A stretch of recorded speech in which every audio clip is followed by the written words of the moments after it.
Hello friends, welcome to study Himachal. और आज की इस वीडियो में हम बात करने वाले हैं क्वांटिटेटिव रीजनिंग मैथ्स के पार्ट 5 के बारे में। जी हाँ, मैथ्स के पार्ट 5 के बारे में। पार्ट 4 तक हम ऑलरेडी डिस्कस कर चुके हैं, जिसमें कि हम मिक्स्ड एमसीक्यू बेस्ड क्वेश्चंस के बारे में बात करी थी। ठीक है जी। तो कॉम्प्लेक्सिटी लेवल हमारे पास इस वीडियो में भी क्वेश्चंस का जो है मीडियम रहने वाला है। ना ही ज्यादा हाई होगा, यानी कि ना ही ज्यादा टफ होगा और ना ही ज्यादा लो लेवल का होगा। ठीक है जी फ्रेंड्स, तो यहाँ पे जो आपके पास क्वेश्चंस होंगे वो ओरिजिनल पेपर के स्टेट एसएसबी के क्वेश्चंस हैं। ओरिजिनल क्वेश्चंस हैं। जी हाँ, ओरिजिनल यानी कि असली क्वेश्चंस हैं आपके पास स्टेट के किसी स्टाफ सिलेक्शन बोर्ड के। ठीक है, तो उन्हीं क्वेश्चंस को डिस्कस करेंगे। इससे आपको पैटर्न पता चल जाएगा क्वेश्चंस का कि किस तरह के क्वेश्चन हमारे पास पूछे जाते हैं। तो चलिए बढ़ते हैं फर्स्ट क्वेश्चन की तरफ, जैसे कि पिछली वीडियोस में हमने डिस्कस किए हैं। और इसी के साथ साथ हमारी 50 क्वेश्चंस की सीरीज यहाँ पे खत्म हो जाएगी। इसको करते ही हमारे पास देखते ही देखते 50 क्वेश्चंस की सीरीज, जो कि मिक्स्ड क्वेश्चंस हैं मैथ से रिलेटेड, उनकी सीरीज हमारे पास ओवर हो जाएगी। तो चलिए विदाउट वेस्टिंग योर टाइम हम बढ़ते हैं फर्स्ट क्वेश्चन की तरफ। तो यहाँ पे है हमारे पास पहला क्वेश्चन कि if the some becomes double in 10 years then the annual rate of simple interest is। ठीक है, if the some becomes double, कोई भी सम है अगर डबल हो जाता है 10 साल में, तो एनुअल रेट ऑफ इंटरेस्ट उसका कितना होगा। इसको हिंदी में देखते हैं। यदि कोई राशि 10 वर्षों में दोगुनी हो जाती है तो साधारण ब्याज की वार्षिक दर क्या है। ठीक है जी, कुछ नहीं देखना है, हमें पता है सिंपल इंटरेस्ट। सिंपल इंटरेस्ट यहाँ पे हमें फाइंड आउट करना है। ठीक, और यहाँ पे कहा गया है कि if the some becomes double in 10 years, अगर मान लीजिए 1 रुपया हमारे पास गिविंग, 1 रुपया, अगर 1 रुपया इंटरेस्ट देता है, देख के चलिए, अगर 1 रुपया हमारे पास 1 रुपया इंटरेस्ट दे रहा है तो क्या बन जाएगा फॉर्मूला। सिंपल इंटरेस्ट हमारे पास कितना होता है, simple interest is equals to P into R into T upon 100। ठीक है, तो मान लीजिए इंटरेस्ट कितना मिल रहा है हमें, 1 रुपया। ठीक है, प्रिंसिपल कितने पे, 1 रुपये पे, इंटू कितना कितने ईयर्स का टाइम दिया गया है क्वेश्चन में, देखिए 10 ईयर्स का। रेट आ गया हमारे पास, सॉरी टाइम आ गया हमारे पास 10, इंटू रेट हमें फाइंड आउट करना है अपॉन 100। ठीक है, तो R इज इक्वल्स टू, हमें annual rate of simple interest find out करना है। तो यहाँ से R कितना आ गया इस फॉर्मूले से, अगर तो सिंपली हमारे पास 10 10 100 होते हैं।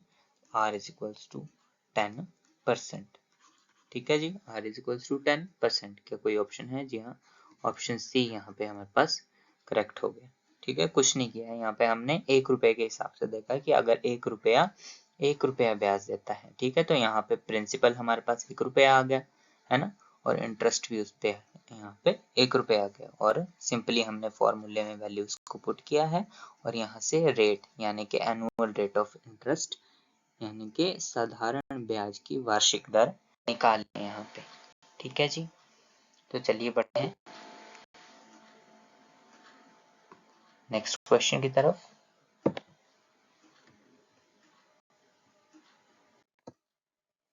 जी, तो नेक्स्ट क्वेश्चन है हमारे पास, the average of 50 numbers is 38। The average of 50 numbers is 38 if two numbers 45 and 55, if two numbers 45 and 55 are excluded, then what will be the average of remaining numbers। ठीक है जी, इसको हिंदी में हम देखें तो अगर 50 संख्याओं की औसत 38 या 38 है, और यदि दो संख्याओं 45 और 55 को हटा दिया जाए तो बाकी बची संख्याओं की औसत क्या होगी। ठीक है जी, एवरेज ऑफ 50 नंबर्स कितनी दी गई है हमारे पास? 38, यानी कि 38। ठीक है जी। If two numbers 45 and 55 are excluded, तो अगर 55 और 45 को अगर ऐड कर दें हम, तो क्या जाता है? 100। ठीक है। एवरेज कितनी दी गई है? 38। और टू पीपल की एवरेज है ना, टू पीपल की एवरेज हमारे पास कितनी आ गई यहाँ पे? 50। ठीक है, 50। और इनको अगर एक्सक्लूडेड कर दिया जाए तो 50 से अगर 38 को हम माइनस कर दें तो कितना रह जाता है हमारे पास? 12। ठीक है। Then what will be the average of remaining numbers? So 50 से अगर 38 हमारे पास चले गए तो कितने रह गए हमारे पास? 12। और 12 से अगर हम 48 को डिवाइड कर दें तो कितना रह जाएगा हमारे पास? 1। और यहाँ से 4, तो 1/4। ठीक है, तो आंसर यहाँ पे रहेगा हमारे पास 37.5। इस क्वेश्चन को आप भी सॉल्व करके देखिएगा। मेरे हिसाब से तो 37.5 ही आना चाहिए इसका आंसर। ऑप्शन सी आपके पास यहाँ पे करेक्ट हो गया। ठीक है, इस क्वेश्चन में कोई ग्लिच तो नहीं है, आप भी इसे सॉल्व करके देखिएगा। तो इसका आंसर आ गया हमारे पास सी, ऑप्शन 37.5। राइट। चलिए बढ़ते हैं इसी के साथ नेक्स्ट क्वेश्चन की तरफ। जी, क्वेश्चन 3 है हमारे पास। A man can do a job in 15 days. His father takes 20 days and his son finish it in 25 days. How long will they take to complete the job if they all work together? Hindi में इसको अगर देखें तो एक व्यक्ति एक कार्य को 15 दिन में पूरा कर सकता है। ठीक है, उसके पिता उसी कार्य को पूरा करने में 20 दिन लेते हैं, जबकि उसका बेटा उसे 25 दिन में पूरा कर सकता है। 25 दिन में पूरा कर सकता है। और तीनों मिलकर काम करें तो उस कार्य को पूरा करने में कितना समय लेंगे? उस कार्य को पूरा करने में कितना लेंगे? तो देखिए, डेज कितने दिए गए हैं हमारे पास? 15, 20 और 25। अगर तीनों का हम LCM यानी कि लीस्ट कॉमन मल्टीपल ले लें, निकालिए LCM इनका। 15, 20, 25।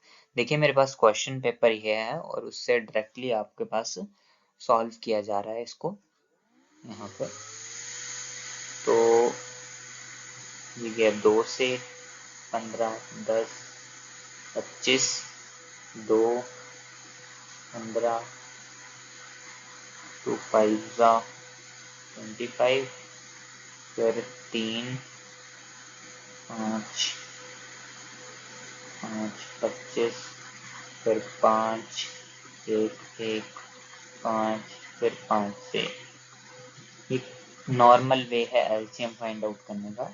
एलसीएम हमारे पास अगर मल्टीप्लाई करें इनको तो आता है हमारे पास 300। ठीक है, एलसीएम हमारे पास आ गया 300। और अब इन तीनों हमें डेज को, ठीक है, तीनों दिन जिनमें वो अपना अपना काम खत्म कर रहे हैं, तीनों दिनों को हमें इसके एलसीएम से डिवाइड कर देना है। क्या करना है? जैसे कि एलसीएम आया हमारे पास 300, तो 15/300, 20/300 और 25/300। काटिए, किससे कटेगा? ये 20 और ये बाय 15 और ये बाय 12। ठीक है, तो जमा करेंगे तीनों को, 20 जमा 15 जमा 12, कितना आ गया यहाँ पे, 5 6 7 2 3 और 1 4, 47। ठीक है, और जो इसका अब टोटल आया है हमारे पास, उसको भी हमें क्या करना है, 300 से डिवाइड। ठीक है, 300 से डिवाइड, तो इसको कैंसल करेंगे जब हम, तो अप्रोक्सीमेटली हमारे पास 6.38 जो है आंसर यहाँ पे आ रहा है। 6.38 का मतलब, इसको प्रिसाइजिंगली अगर हम देखें तो 6.4 अप्रोक्सीमेटली है ना, 6.4। तो क्या कोई ऑप्शन है आपके पास 6.4? जी हाँ, अप्रोक्सीमेटली ही इन्होंने यहाँ पे दिया हुआ है 6.4 डेज, तो ऑप्शन सी आपके पास यहाँ पे करेक्ट हो गया। ठीक है, अप्रोक्सीमेट आंसर यहाँ पे निकल रहा है डिवीजन करके। वैसे तो 6.38 है, तो अप्रोक्सीमेट उसको 6.4 हम मान सकते हैं, जिस तरह से इन्होंने क्वेश्चन पेपर में दिए गए हैं क्वेश्चन। ठीक है, ऐसे ऐसे क्वेश्चन दिए हैं इन्होंने। ठीक है, तो चलिए इसी साथ बढ़ते हैं नेक्स्ट क्वेश्चन की तरफ।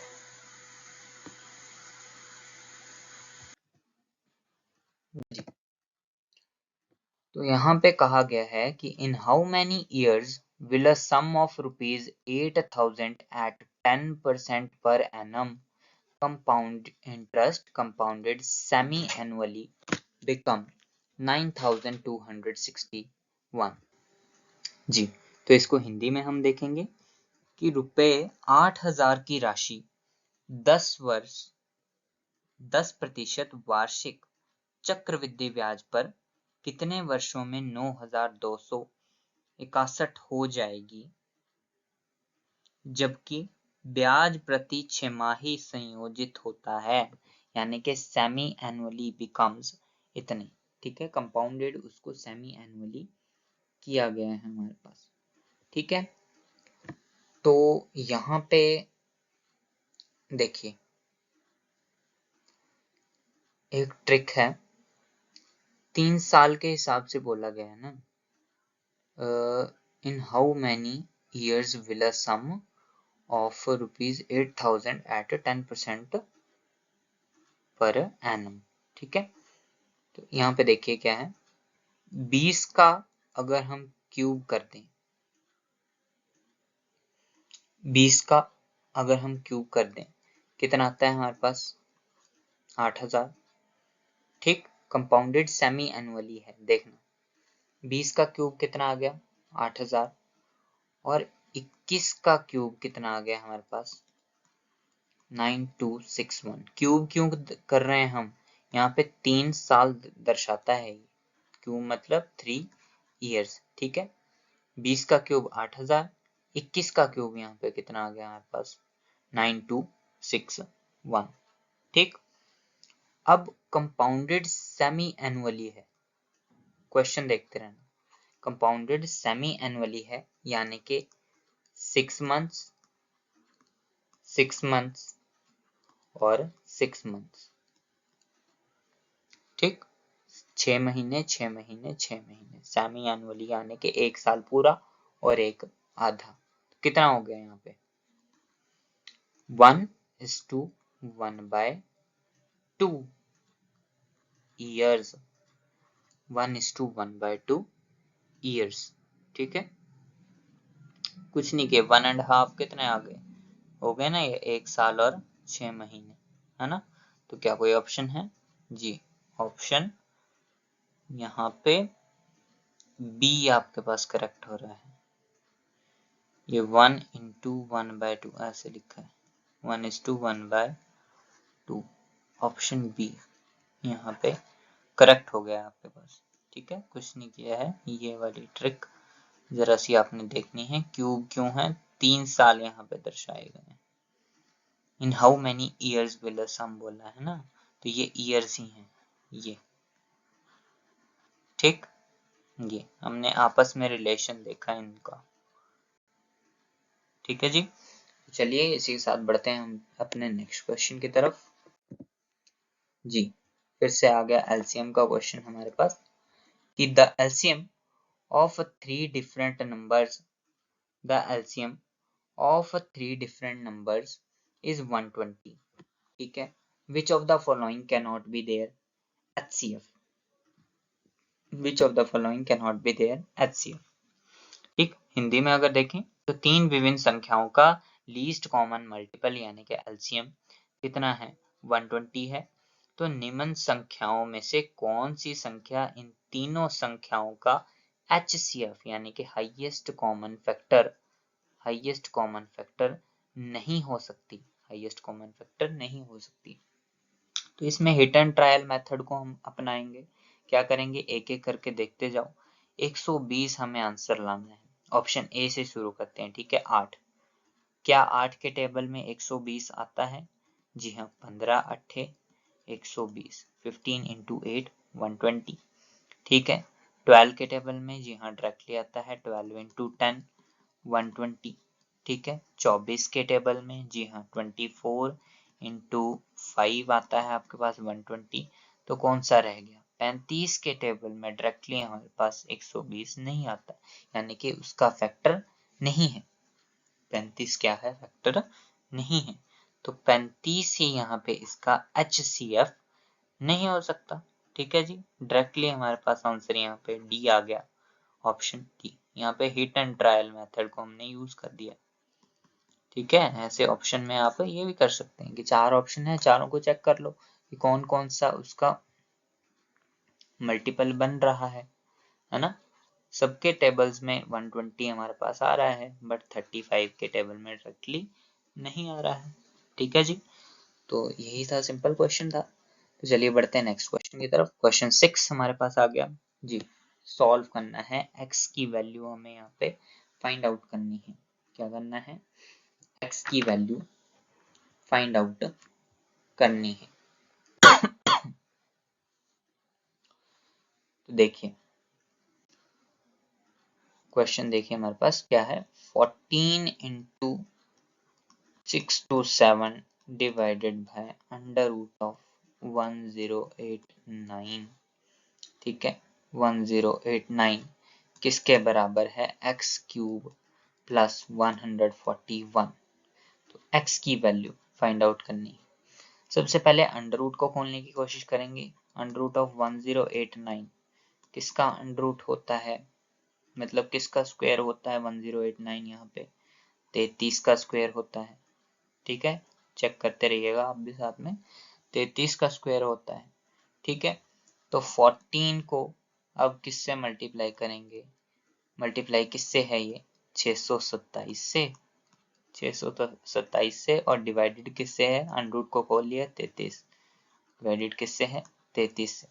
डायरेक्ट उसको काटना है हमने, और बराबर भी किसका है? राइट हैंड साइड लेके चलिए, बराबर किसके है? X cube plus 141। इसको कैंसिल आउट करो, कितना आ गया ये? 11 3 और 5 7 से 1 9 3 भी कैंसिल आउट हो गया।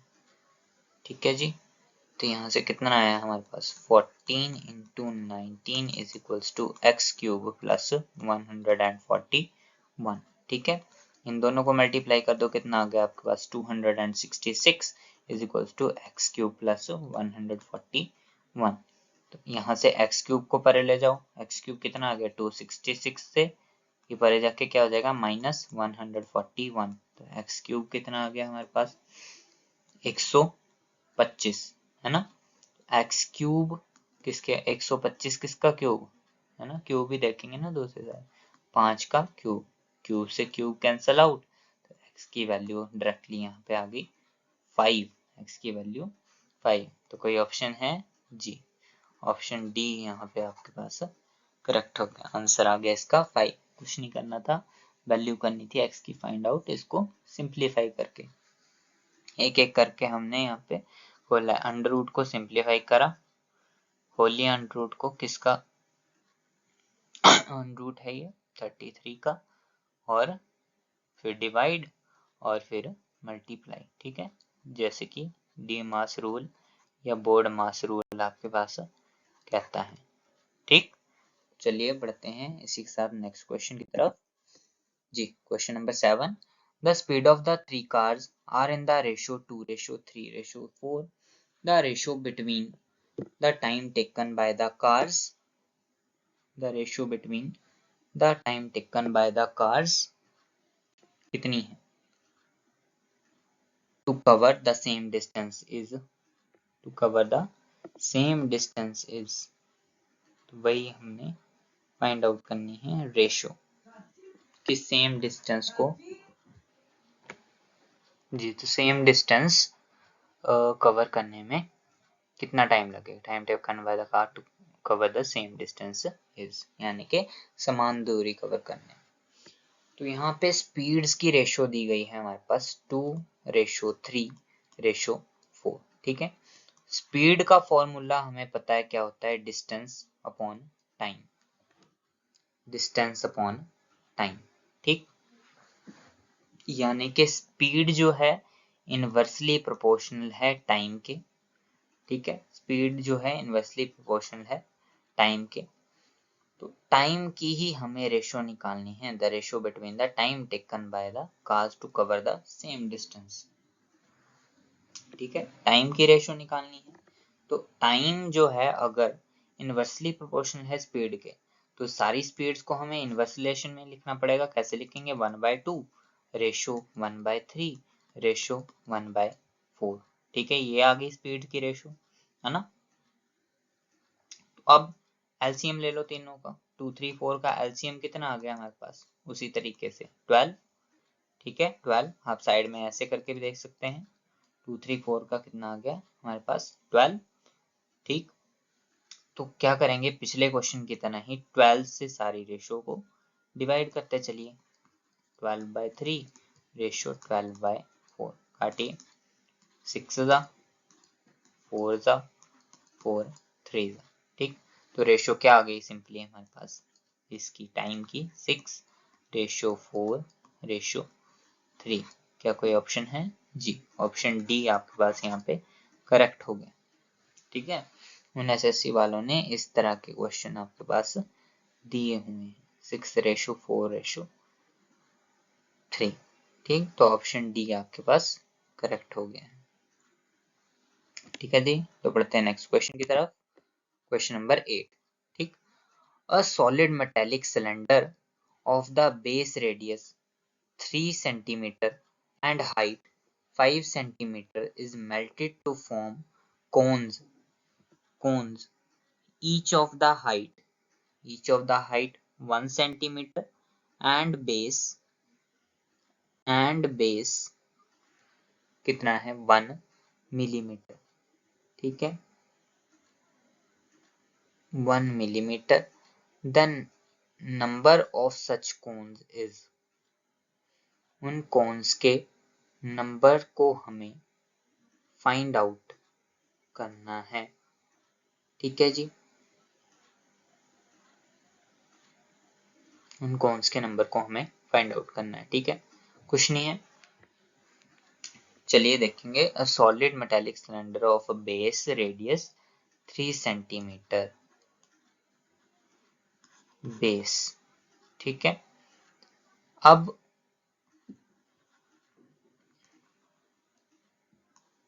सिलेंडर का बेस है, यानी कि सिलेंडर का बेस किस शेप में होता है हमारे पास? जी हाँ, सर्कुलर। ठीक है, तो सर्कुलर बेस है, यानी कि πr²। ठीक, πr²। रेडियस गिवन है हमारे पास 3 सेंटीमीटर, देखिए सब सेंटीमीटर में ही है, और बेस रेडियस 1 mm में है। ठीक है जी, तो पाई इंटू आर कितना है 3 का स्क्वायर, πr² कितना आ गया हमारे पास, πr² इज इक्वल्स टू, यहाँ पे 3 पाई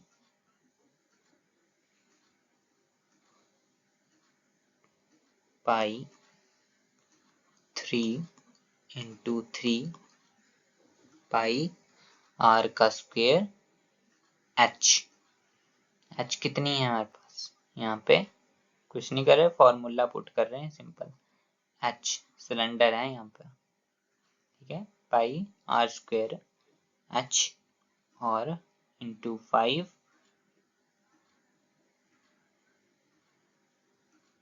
अपॉन यहाँ पे radius 1 pi into 1 into 100 into 100 आ गया यहाँ पे, ठीक है। तो यहाँ से 3 पाई की वैल्यू कितनी आती है 22/7, तो इसको अगर आप मल्टीप्लाई करें तो आंसर आपके पास आने वाला है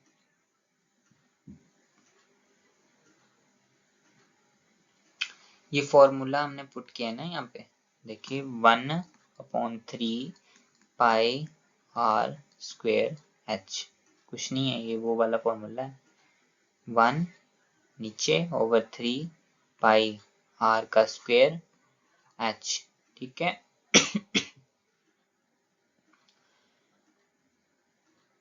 और 1 सेंटीमीटर में हमारे पास 10 mm होते हैं, 1 सेंटीमीटर में 10 mm होते हैं, तो कन्वर्जन के लिए हमने यहाँ पे मल्टीप्लाई किया है, ठीक है, कन्वर्जन के लिए मल्टीप्लाई किया है, तो यहाँ से ये आंसर आएगा हमारे पास 13,500, इसको मल्टीप्लाई करके।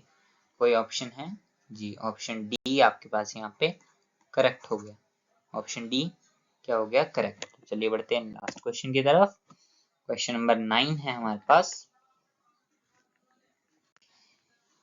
जी, the greatest 4-digit and smallest 4-digit number from the digits 4, 0, 3, 7, each digit used only once are respectively, each digit को हमने only once यूज यहाँ पे करना है, ठीक है जी। तो ऐसा करते हैं, इस क्वेश्चन को आपके लिए होमवर्क क्वेश्चन देते हैं, ठीक है, ये क्वेश्चन आ गया आपके लिए होमवर्क क्वेश्चन, ठीक, ये क्वेश्चन क्या रह गया आपके लिए, होमवर्क क्वेश्चन रह गया। तो इस क्वेश्चन को आप सॉल्व करेंगे, ठीक है जी। और इसके बदले एक और हम इंटरेस्टिंग क्वेश्चन यहाँ पे देखते हैं, सिंप्लीफाई का। तो 10th क्वेश्चन हम देखते हैं सिंप्लीफाई का। यहाँ पे इन्होंने दिया है 28 - 4 डिवाइडेड बाय 2 का स्क्वायर -2 माइनस का 2, ये क्वेश्चन इन्होंने दिया है। इसका हमें मान ज्ञात करना है, क्वेश्चन में बोला है इसका मान ज्ञात कीजिए, ठीक है। हमें बोर्ड मास का यहाँ पे फॉर्मूला लगाएंगे, सारी सीरीज में हम करते आ रहे हैं, बोर्ड मास का फॉर्मूला लगाएंगे। तो सबसे पहले ब्रैकेट सॉल्व करनी है, तो 28 - 4 बीच में डिवाइड और 2 का स्क्वायर -2, ठीक। 28 - 4 कितना आ गया हमारे पास 24 डिवाइडेड बाय 6, और यहाँ से क्या आ गया, बाहर कितना है 5 प्लस ये डिवाइड किया तो 4 माइनस का 2, ये ब्रैकेट के अंदर का सॉल्व कर रहे थे ना, और बाहर क्या 5 है और बाहर -2 है, तो 5 6 4 24 -2, तो 5 + 4 9 -2 = 7। तो इस क्वेश्चन को सॉल्व करके आ गया हमारे पास 7। इन्होंने ऑप्शन दिए हैं यहाँ पे हमारे पास 4, बी है 7, सी है हमारे पास 5 और डी है हमारे पास 6। तो यहाँ से ऑप्शन बी आपके पास करेक्ट हो गया। और इस क्वेश्चन नंबर 9 को आपके पास छोड़ते हैं हम होमवर्क क्वेश्चन। ठीक है, इस क्वेश्चन को आप सॉल्व करने की कोशिश कीजिएगा। ठीक है जी, नहीं तो इसको भी हम डिस्कस करेंगे एक नई सीरीज में। तो इसी के साथ आपके पास 5 वीडियोस की सीरीज कंप्लीट होती है और हमने 50 क्वेश्चंस की सीरीज, मिक्स्ड क्वेश्चंस की, हर तरह के क्वेश्चंस की यहाँ पे क्वांटिटेटिव रीजनिंग को, जिसमें कि मेंसुरेशन था आपके पास, सारे प्रॉफिट एंड लॉस के क्वेश्चन, सिंपल इंटरेस्ट के क्वेश्चन, इसी तरह के मेन क्वेश्चन हमने सब डिस्कस कर लिए हैं। ठीक है जी, तो इसी के साथ इस वीडियो को भी हम एंड करते हैं और आप चैनल पे नए हैं तो सब्सक्राइब करें, वीडियो पसंद आ गई हो आपको तो लाइक करें। ठीक है, और all the best for your exams. Thank you so much for watching. Thank you.